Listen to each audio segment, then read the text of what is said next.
아버지, 왜 우세요? 한국의 식당에서 여행을 온 이탈리아 가족이 단란하게 식사를 하고 있는데요. 그런데 아버지로 보이는 중년 남자의 표정은 어쩐지 심상치 않습니다. 그리고 이내 눈시울이 붉어진 중년 남자가 눈물을 흘리기 시작합니다. 우는 모습에 딸은 깜짝 놀라며 왜 우시냐고 물어봅니다. 사실 딸의 아버지는 한국 여행을 반대하던 사람이었습니다. 중년 남자는 살고 있는 이태리에도 조용하고 괜찮은 휴양지가 많은데 뭐하러 멀리까지 와서 돈을 쓰냐고 잔소리하던 저의 아버지였습니다. 그런 까칠한 사람이 왜 한국에 와서 눈물을 흘리게 된 걸까요? 지금부터 어떤 일이 있었는지 자세히 알아보겠습니다. 해당 사연은 이탈리아에 살고 있는 소피아 씨의 이야기와 SNS 내용을 바탕으로 재구성된 이야기입니다. 영상을 시작하기 전 구독과 좋아요는 영상 제작에 큰 힘이 됩니다. 안녕하세요. 저는 이탈리아에서 온 소피아라고 합니다. 저는 국적이 이탈리아로 되어 있지만 사실 저희 가족은 공산국가였던 루마니아에서 망명을 했습니다. 물론 89년도에 공산주의 정권이 무너지고 민주공화국으로 바뀌었지만 저희가 어릴 적 살았을 때에는 루마니아는 억압된 공산국가의 하나였습니다. 저희 부모님은 루마니아에서 괜찮은 직장에 근무를 하셨고 저희 집은 근심 걱정이 없는 대체로 평온한 가족이었습니다. 하지만 공산국가가 늘 그랬듯이 정치와 경제가 곳곳에 부패하고 뇌물을 주고받는 관행이 너무 심해서 관리들에게 뒷돈을 주지 않으면 괴롭힘과 인격 말살을 해서 도저히 아버지 어머니는 살 수가 없었다고 합니다. 그래서 큰 결심을 하고 이탈리아로 망명을 할 수밖에 없었습니다. 이탈리아에서 8년 넘게 살고 나서야 귀화를 신청할 수 있었고 당시 저도 부모님과 함께 귀화를 했고 우리 가족은 완전한 국적이 이탈리아로 되었습니다. 우연히 부모님의 젊을 적 사진을 본 적이 있는데 나름 평범했지만 편안한 환경에서 모나지 않게 자랐다는 것을 알 수 있었습니다. 그런 환경에서 자란 부모님이 조국을 떠났을 때는 어떤 이유가 있었겠지만 부모님은 그 이유에 대해서는 단 한 번도 말씀해 주신 적이 없었습니다. 저도 이탈리아에 왔을 당시 너무 어린 나이였기 때문에 기억이 별로 없었습니다. 이탈리아로 망명 온 부모님은 이곳에서 자리를 잡기 위해 엄청나게 고생을 많이 하셨는데요. 아버지는 돈을 벌 수 있다면 뭐든지 닥치는 대로 일을 하셨고 한 푼이라도 아껴서 돈을 모았습니다.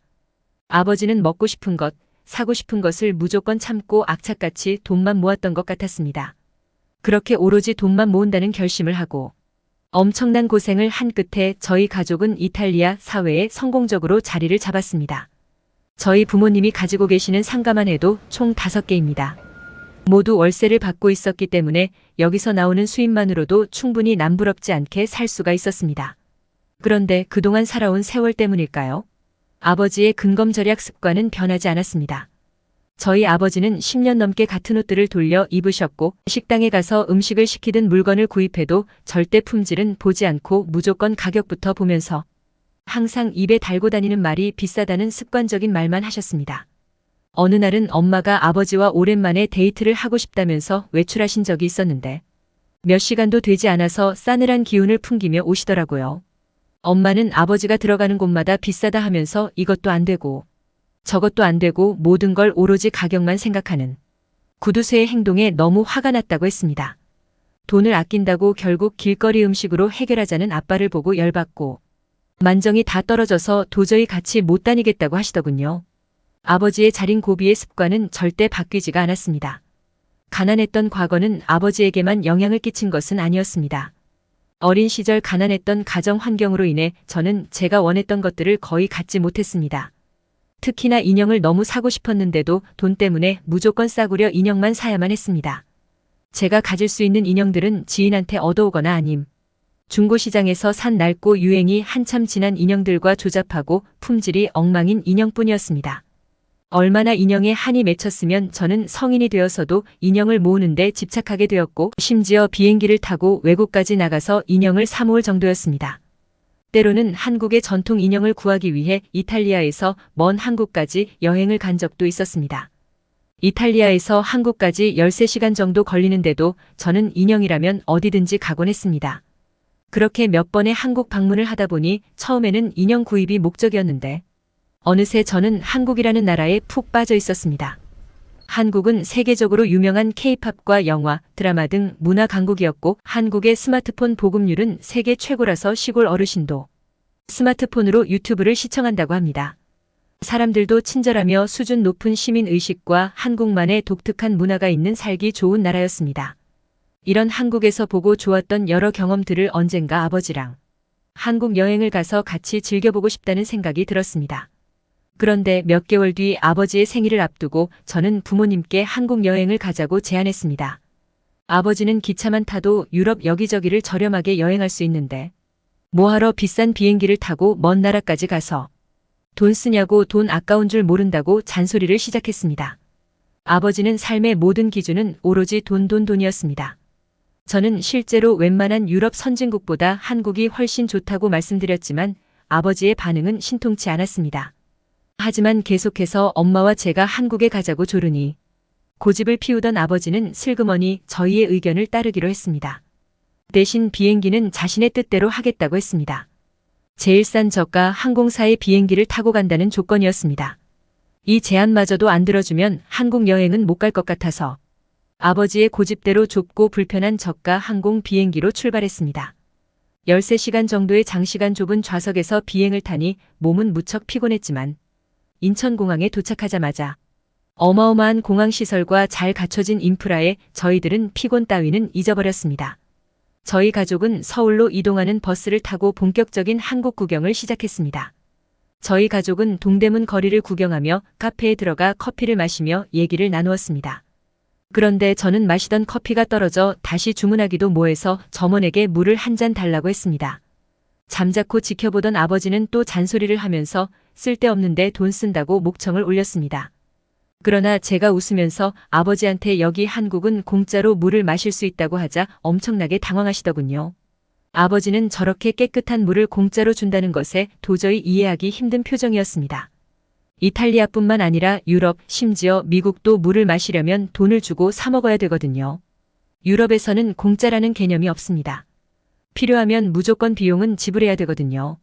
그리고 한국은 공공장소 곳곳에 깨끗한 물을 마실 수 있도록 최신 정수기와 일회용 종이컵까지 비치되어 있는 광경을 보고 문화적 충격을 받은 모양입니다. 이게 전부가 아니었습니다. 한옥마을을 구경하던 중 엄마는 화장실에 가고 싶다는 말을 하셨는데요. 그러자 아버지는 조금만 참으라며 곧 저녁 시간이니 식당에 가서 화장실을 사용해라고 말씀하셨습니다. 저는 생리적 현상을 참으면 좋지 않다며 근처 미술관 내 화장실을 이용하자고 말했습니다. 아버지는 화장실에 쓸데없이 돈을 쓰냐고 짜증을 내셨지만 저는 화장실도 무료로 쓸 수 있다고 말씀드렸죠. 그러자 아버지는 물도 공짜인데 화장실도 공짜라고 하며 믿기지 않는 듯 되물어 보셨습니다. 유럽의 대부분 나라는 식당이나 카페에서 손님만 화장실을 이용할 수 있고 쇼핑몰 같은 곳에서도 유료 화장실을 이용해야 합니다. 그러나 한국은 웬만한 공중시설에는 화장실도 무료고 급하면 빌딩이나 식당, 상가에 가서 얘기를 하면 대부분 친절히 쓰게 해준다고 했습니다. 그러자 멋쩍은 아버지는 한국에 살면 돈 쓸 일이 없어서 좋겠네 하며 신기해하셨습니다. 저는 이때다 싶어 한국에서는 유럽에서 먹기 힘든 비싼 굴음식을 싸게 먹을 수 있다고 말씀드렸는데요. 부모님 두 분 다 눈을 동그랗게 뜨시더군요. 저는 검색을 해서 리뷰가 좋은 소문난 맛집으로 부모님을 모시고 갔습니다. 제가 부모님을 데리고 간 음식점은 바로 굴 요리를 하는 가게였습니다. 유럽에서는 굴이 무척 고급 요리인데요. 굴 하나당 가격이 평균적으로 한국 돈으로 9,000원 이상이라 배부르게 먹으려면 몇십만 원은 각오해야 합니다. 하지만 한국에서는 굴을 배 터지게 먹어도 유럽에서보다 훨씬 적게 나와 계산서를 보고 저도 깜짝 놀랐던 기억이 있었습니다. 굴만 보면 저희 아빠 엄마 생각이 났거든요. 엄마가 말씀하시길 아빠는 루마니아에 있을 때 굴을 엄청 좋아하셨다고 해요. 하지만 이탈리아에 오고 나서는 돈을 모으고 절약을 하다 보니 아낀다고 아예 먹지도 못했다고 했습니다. 과연 엄마의 말이 사실인지 평소라면 비싼 데 왔다고 길길이 날뛰어야 할 아버지가 눈을 못 떼고 다른 테이블에 있는 굴을 뚫어져라 쳐다보고 계셨어요. 테이블에 장착된 굴찜기에 굴을 쏟아붓는데 부모님은 어마어마한 굴의 양에 입을 다물지 못했습니다. 제가 돈을 써도 아무 말 안 하지 않았던 엄마도 저보고 너무 무리하는 거 아니냐고 걱정하셨죠. 저는 부모님을 안심시켜드리려고 굴의 가격을 말했습니다. 제가 시킨 제일 큰 굴찜의 가격은 5만 원, 유럽의 유로화로 치면 약 35만 원이 조금 넘는 금액이었습니다. 어머니는 믿기지 않는지 네가 가격을 잘못 본 것 아니냐고 말씀하셨습니다. 심지어 굴을 찌고 있을 동안 서비스로 생굴과 무생채, 굴미역국 등의 서비스가 나오자 할 말을 잃으신 듯 했습니다. 이태리에서는 5만 원에 이런 서비스는 어림도 없거든요. 저는 부모님께 한국 사람들은 생굴을 초장에 찍어 먹는다며 먼저 시범을 보였고 부모님도 저를 따라 먹었습니다. 어머니는 생굴을 입에 넣자마자 굴의 향과 함께 초장의 새콤한 맛이 잘 어우러졌다면서 감탄을 금치 못했습니다. 하지만 아버지는 굴을 드시면서도 계속 무표정이셨습니다. 저는 눈치를 보며 맛이 없냐고 물어봤습니다. 어머니는 저보고 내버려둬라면서 원래 가끔씩 딴 생각에 빠질 때 저러신다고 하시며 굴미역국이 너무 맛있다면서 저보고도 얼른 먹어보라고 권했습니다. 굴찜이 다 되었다는 타이머가 울리자 소리를 듣고 점원이 저희 테이블의 찜기를 열었습니다.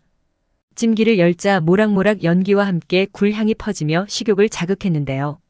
목장갑을 끼고 조심조심 껍질을 열어 굴을 쏙 빼놓은 다음 아버지한테 먼저 드렸습니다. 저는 김치랑 먹어도 맛있다고 말씀드렸지만 아버지는 굴 그대로의 맛을 느끼고 싶다며 그냥 드시겠다고 하셨습니다.